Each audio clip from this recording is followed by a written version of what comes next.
Ghotki municipal committee Ghotki पारां हद दख़लनि ख़िलाफ़ ग्रैंड ऑपरेशन जारी। गैर कानूनी हद दख़लियूं हटाई वयूं। असिस्टेंट कमिश्नर घोटकी अमर शाकिर जज्जह जे अॻवाणीअ में म्यूनसिपल कमेटी घोटकी पारां गैर कानूनी हद दख़लनि ख़िलाफ़ ऑपरेशन शुरू कयो वियो।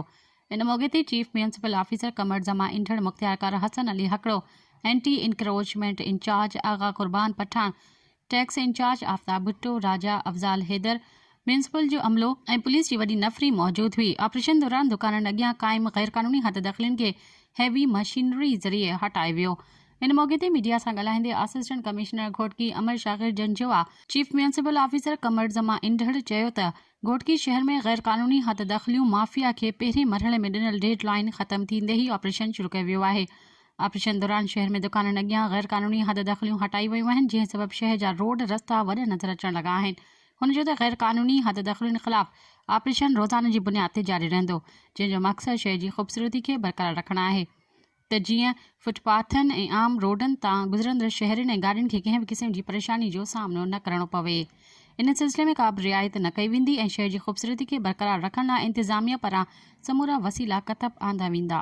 कि आप लोग जानते हैं कि हमारा शहर में काफ़ी अरसे से ये कंप्लेंट्स थी कि कुछ हमारे इस तरह के शहर के स्पॉट्स हैं जिधर ट्रैफिक काफ़ी अर्सा ब्लॉक रहती है, और मैं ख़ुद भी इस प्रोसेस से गुज़रा हूँ। और हमारे इस सिलसिले में म्यूनसिपल कमेटी, CMO साहब, पुलिस, हम सब ने मिलकर ये फ़ैसला किया कि हम रेगुलर बेसिस पे शहर में एक्शन करेंगे ताकि ट्रैफिक का फ़्लो बरकरार रख सके और आम आवाम को नुकसान ना हो सके, क्योंकि इसमें मरीज़ भी जाते हैं, इसमें बच्चे भी, बड़े भी, बूढ़े भी जाते हैं। तो उन सब की सहूलत के लिए हमने ये फ़ैसला किया कि जिन लोगों ने इंक्रोचमेंट की हुई है उसको हम ख़त्म करें, और इंशाल्लाह आप देखेंगे कि इंशाल्लाह हम अपने शहर को मज़ीद बेहतर करेंगे पहले से ज़्यादा। एक दिन की एक्टिविटी नहीं है, ये रेगुलर एक्टिविटी है, और इंशाल्लाह आप देखेंगे कि ये हम वीकली बेसिस पे हमने मुख्तलिफ शेड्यूल बनाए हुए हैं। हमने शहर के मुख्तलिफ चौक पॉइंट्स आइडेंटिफाई किए हैं।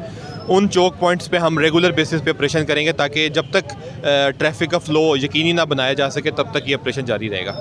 तव्हांखे त ख़बर आहे त ही ड्राइव असांजी सॉफ्ट इंक्रोचमेंट जी ड्राइव हमेशह हलंदी रहंदी आहे। कुझु अर्सो पहिरियां बि तव्हां हिते सभु गवाह आहियो, तव्हां हिते ई स्टेटमेंट वरिती हुई त कुझु अर्सो असां जॾहिं इंक्रोचमेंट ते हू करायूं था, माण्हुनि खां इंक्रोचमेंट हटायूं था, त माण्हुनि खे सहूलियत थिए थी।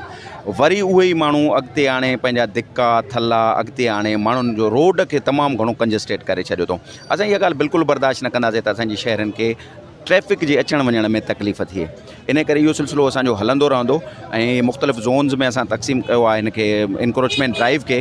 पोइ ईअं त अॼु असांजो जीअं नूर मस्जिद ताईं रूट आहे, वरी सुभाणे असांजो स्टेशन रोड जी तरफ़ उहो आहे, त इहो असांजो वीकली असां 2 ॾींहं अनाउंसमेंट कराईंदासीं, 3 ॾींहं असां ऑपरेशन कंदासीं, 2 ॾींहं अनाउंसमेंट कराईंदासीं, 3 ॾींहं ऑपरेशन कंदासीं। इहो असांजो हलंदो रहंदो सिलसिलो।